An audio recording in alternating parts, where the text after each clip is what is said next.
propose de vous informer à travers cette édition des 19h. Mesdames et messieurs, bonsoir et bienvenue. Tout de suite, l'essentiel de l'actualité. Le gouvernement congolais fait marche arrière. L'application du nouvel arrêté sur le droit, taxes et redevances des entreprises du numérique est suspendue après une vague de réactions. Les autorités permettent des clarifications. Le détail dans cette édition.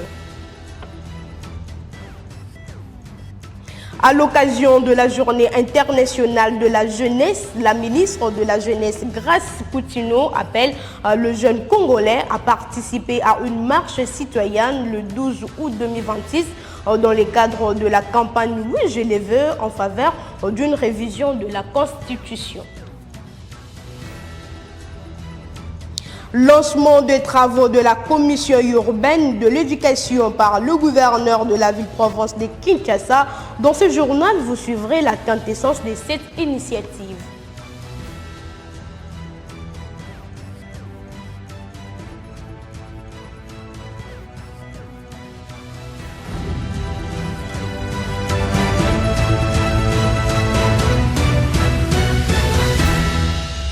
Revirement du gouvernement congolais face aux nombreuses réactions suscitées par le nouvel arrêté fixant le droit, taxes et redevances applicables aux entreprises du secteur numérique. Le gouvernement a décidé de suspendre son application.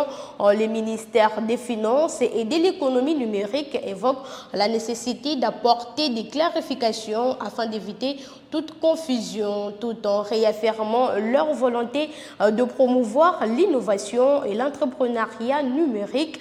Nous y reviendrons dans nos prochaines éditions. La ministre de la Jeunesse, Grace Coutinho, appelle le jeune Congolais à une marche citoyenne le 12 août 2026 à Kinshasa, dans le cadre de la campagne « Oui, je les veux » en faveur d'une révision de la Constitution prévue à l'occasion de la Journée internationale de la jeunesse. Cette mobilisation se veut pacifique, patriotique et responsable. Écoutons la ministre de la Jeunesse et éveil patriotique dans cet extrait choisi par votre rédaction. C'est dans cet esprit que la jeunesse congolaise s'engage aujourd'hui dans la campagne « Oui, je le veux ». Ce oui n'est pas un slogan vide. Ce oui est celui d'une jeunesse qui croit qu'une constitution peut évoluer pour mieux répondre aux réalités de son temps. Celui d'une jeunesse qui aspire à une constitution plus inclusive, plus représentative, plus attentive à toutes les composantes de la nation. Une constitution qui protège toujours la jeunesse, mais qui lui reconnaît aussi une place dans la décision, dans la gouvernance et dans la construction de l'avenir. C'est pourquoi, solennellement, j'appelle chaque jeune Congolais de tout le coin du pays et du monde à prendre part à une marche citoyenne le 12 août 2026 à partir de 9h.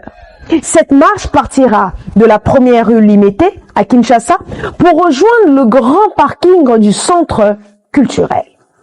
Cette marche sera pacifique, patriotique, responsable, mais surtout disciplinée à l'image de ce que nous voulons être et de ce que nous voulons montrer au pays et au monde. Elle portera un objectif précis, que la nation entière entende ce que sa jeunesse veut et qu'elle ne puisse plus dire qu'elle ne savait pas, ni que sa jeunesse n'était pas prête à écrire sa propre histoire. Que cette journée du 12 août soit un exemple, celui d'une jeunesse unie, qui s'est revendiquée sans jamais se régner, qui s'est mobilisée sans jamais déraper. Le parti Nouvel Élan Lukunga a organisé dimanche 2 août une marche de sensibilisation à Mwinda Epela, une mobilisation destinée à réaffirmer son soutien aux institutions de la République démocratique du Congo, à la vision du président Félix Tshisekedi et au leadership du vice-premier ministre en charge du budget Adolphe Muzito. La marche a également été marquée par un hommage rendu aux victimes du 2 août. Suivez le propos de Jonathan Longonda, cadre du parti. Oui, Mobilisation, démonstration de force et reconquête du terrain politique. Nouvel élan a marqué les esprits au cours d'une matinée politique ayant réuni une foule de militants, majoritairement de jeunes. Une marche de sensibilisation a parcouru les communes de Kinshasa et Lingwala, conduite par Jonathan Longonda Mboula. Des retours sur la scène politique. Face aux militants, il a présenté la vision et les idéaux du parti cher à Adolphe Muzito, vice-premier ministre et ministre du budget, tout en insistant sur les soutiens au chef de l'État, Félix-Antoine Tshisekedi Tshilombo. Et ça tombe un grand jour du 2 août où la République démocratique du Congo commémore les victimes des intérêts économiques génocostes. Nous avons décrié cela et nous avons lancé un appel pour soutenir massivement le chef de l'État. Parce que c'est le seul aujourd'hui qui se bat bec et honte, question de mettre, étaler les imperfections du Rwanda qui ne cesse de bousculer la République démocratique du Congo. Voilà, nous sommes tous derrière le chef de l'État et nous disons un grand merci à l'initiateur du parti, Adolphe Muzito. Sous son leadership, nous trouvons véritablement un chemin à suivre.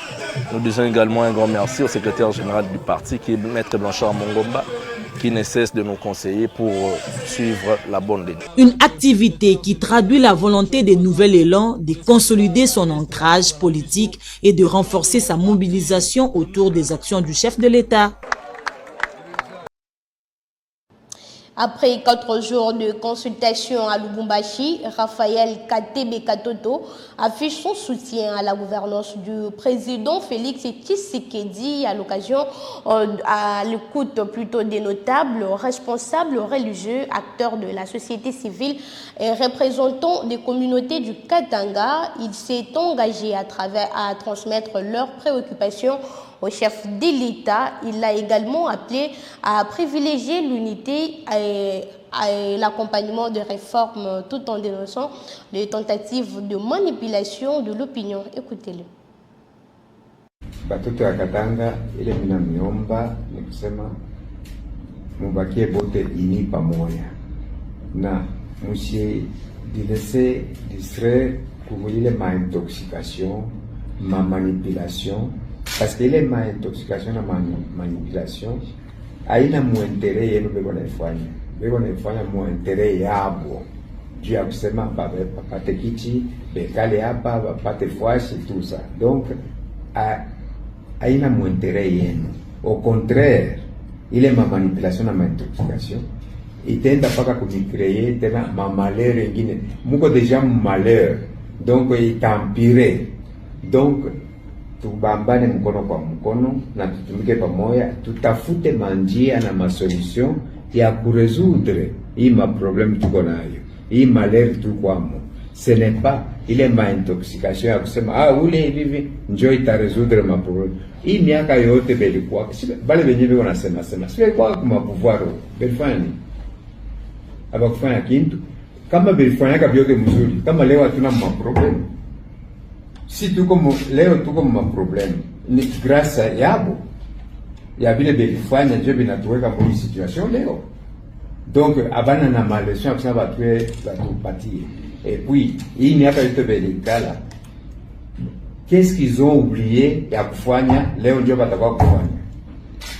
Donc na miomba watoto ya Katanga mufungule macho, mkuwe lucide, mshanze kuanguka mwile mapiège ma intoxication. Ce n'est pas kama bana kupatia $100 ou $1000 ou même leo itaisha, kesho maisha iko naendelea, batoto beko mkuteso.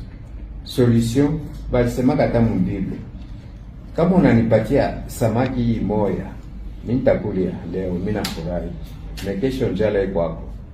Unifundishe namna gani ya kulopola samaki, njoo pase nio kazi nitenda nayo, njoo utapata sababu ma solution. Haina ile ma solution unaweza kumipatia kusema bego na tutambo yotoka, anafungula kadirisha, anakutupia ka $10, anasema asema muno fulani, munaona bunga hii kale ka $10 kesho sikanaisha, bunga hii inaisha. Qu'est-ce que belifanya ma programme ya kusema mkuwe na kazi, mutumike na ile kazi, njo kila mwezi itaanza kumipatia salaire, na ile salaire mutasaidia mutaentretenir famille yenu, batoto kwenda kumasomo. Ni kale ka $10 be kutumia mudirisha njo katabapeleka eko maladi kwa hospitali tout ça. Donc il faut batoto akatanga mufungule macho, mushanguke mwile mapiege, mwile matentation yote, parce que vile vyote vyo wanafanya ni vya kule na hakuna kule batanipeleka, parce que mulipapata deja chance pendant miaka na miaka na muliona malimite yabo kule ilifika.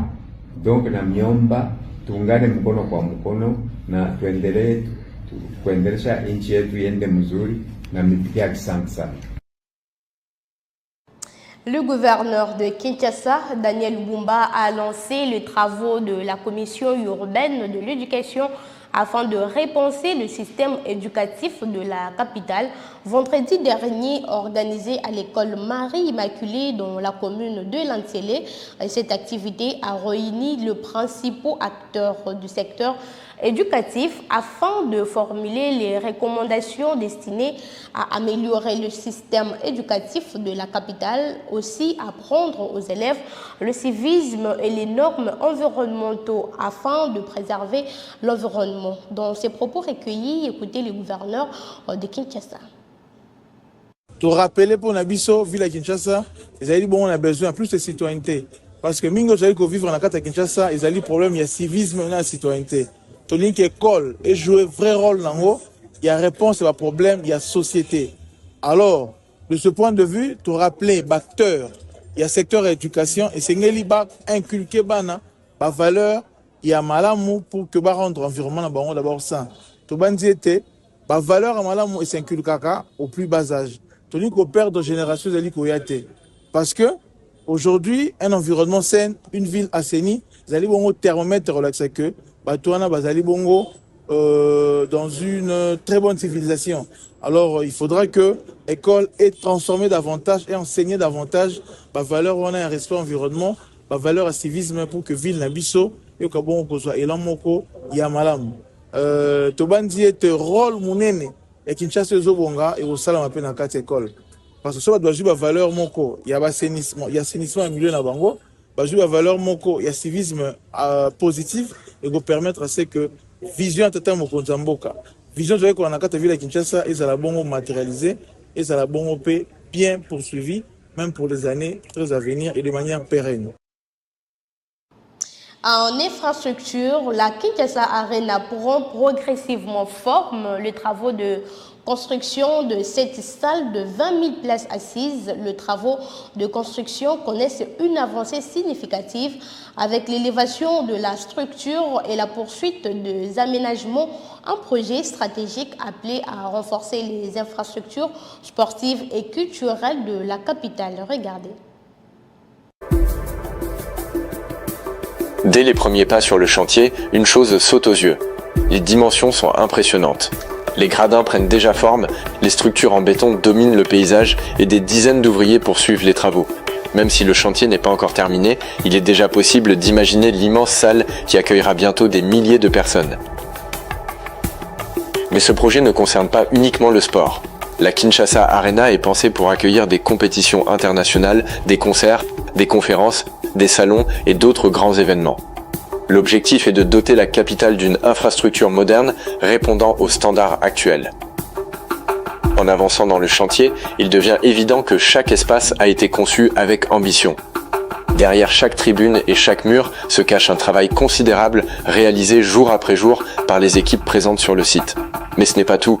Ce complexe pourrait également avoir un impact important sur l'économie locale. Les grands événements attirent des visiteurs, créent des activités pour les hôtels, les restaurants, les commerces et les transports. Une infrastructure de cette taille peut devenir un véritable moteur pour plusieurs secteurs. Une autre question se pose alors, la RDC pourra-t-elle bientôt accueillir davantage de compétitions et de spectacles internationaux grâce à cette arena ? Beaucoup l'espèrent, car ce projet représente une nouvelle étape dans le développement des infrastructures du pays.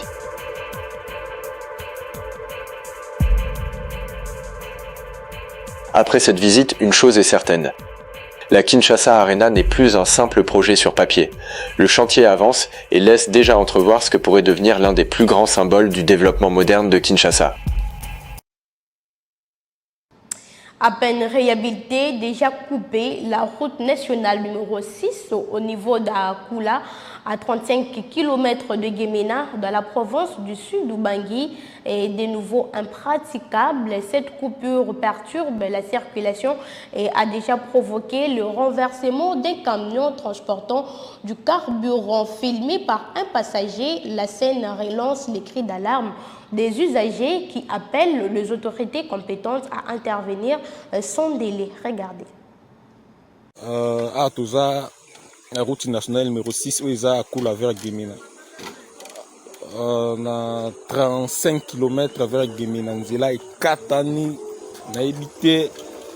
Tout le monde a dit que les médias ont dit que Nzela mais la conséquence. Ah ouais. Oui, tu peux quoi? Ils ont même carburant vers Guémena.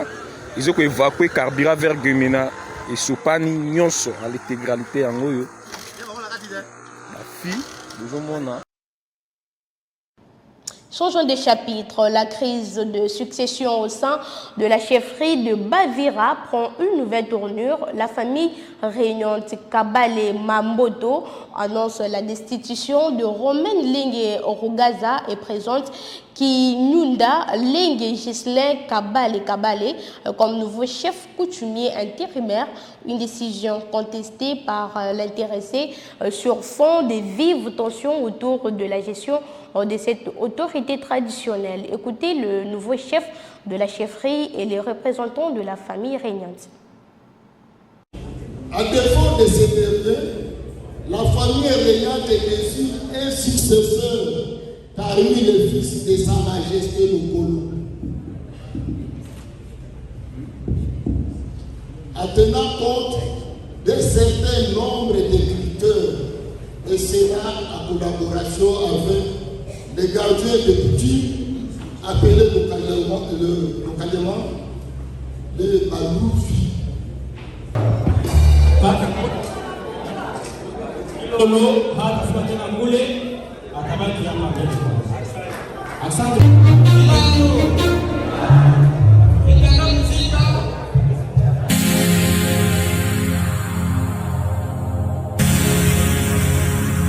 On a destitué l'ancien Kilolo pour amener un nouveau Kilolo.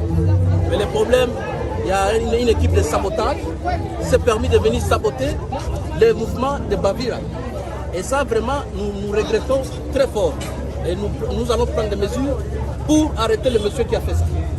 Et c'est là, je pense que d'ici 2 ou 3 jours, on va quand même inviter le monsieur, même au niveau de la justice. Parce que c'est un sabotage total envers le peuple Bavira. Et ça, on ne tolérera jamais. Voilà, sinon, je remercie tous les Bavira de tout ce qu'ils ont fait. Et la confiance qu'ils m'ont accordée, je suis reconnaissant. Et je sais que je vais être avec eux de commun accord. Et je dois chercher à les écouter et travailler honnêtement avec eux.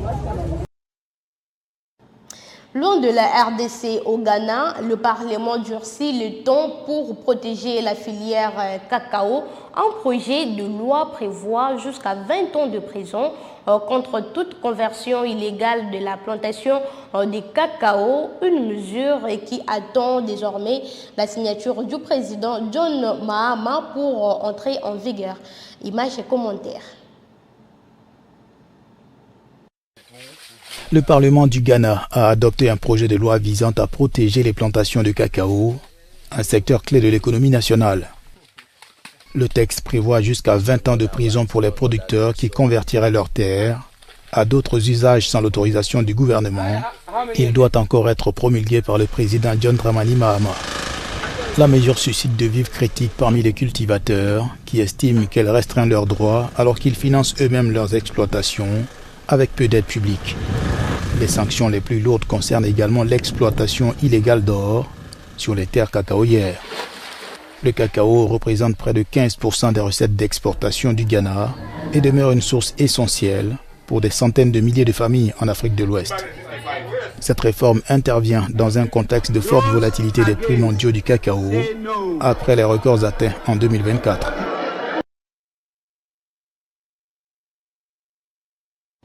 Insolite en Italie, en vacances sur une plage de Sicile, des baigneurs ont découvert près de 600 000 € en liquide enfermés dans des sacs hermétiques rejetés par la mer. 3 hommes originaires de Malte ont été interpellés, tandis que les autorités enquêtent sur l'origine et la destination de cette importante somme d'argent. Plus de détails dans ces reportages. Bien cachés dans ces sacs de course, échoués sur cette plage sicilienne, un butin estimé à 700 000 € réparti en petites coupures. Dans ce seul sac hermétique, 20 000 €. Ce sont des touristes qui ont fait cette incroyable découverte sur une plage de Cassuse au sud de la Sicile. Des billets jetés par-dessus bord de ce bateau à moteur. Victime d'une avarie, il dérive vers le rivage. À son bord, 3 hommes et un enfant originaires de Malte. Alertés, les gardes-côtes se rendent sur place. Pris de panique, 2 occupants prennent la fuite. Le 3e jette les sacs à l'eau. Ces mêmes sacs retrouvés sur la plage quelques heures plus tard. Alors d'où vient l'argent qu'ils contiennent et pourquoi ces hommes s'en sont-ils débarrassés? Ces personnes n'occupent probablement pas un rang très élevé dans la hiérarchie criminelle. Et c'est aussi un geste désespéré, manifestement. 2 hommes ont été interpellés, le 3e est toujours en fuite. Les liasses, elles, ont été saisies par la justice italienne. Des histoires comme celle-ci, la presse s'en fait souvent écho. Fin 2023, par exemple, un couple de randonneurs découvre 400 000 € enterrés dans une forêt du Var. Dans ce cas précis, la loi vous oblige à restituer l'argent. De manière générale, il faut le remettre aux autorités. Souvent, auprès des mairies, vous avez un service des objets trouvés qui va le conserver de manière générale pendant une période d'1 an et 1 jour, délai au terme duquel on peut vous rappeler pour vous dire que personne ne s'est présenté et vous en devenez propriétaire. En Italie, l'enquête se poursuit pour déterminer les raisons de cet échouage hors du commun. Fin de ce journal, mesdames et messieurs. L'actualité continue sur Ecopolis Télévision. Bonsoir.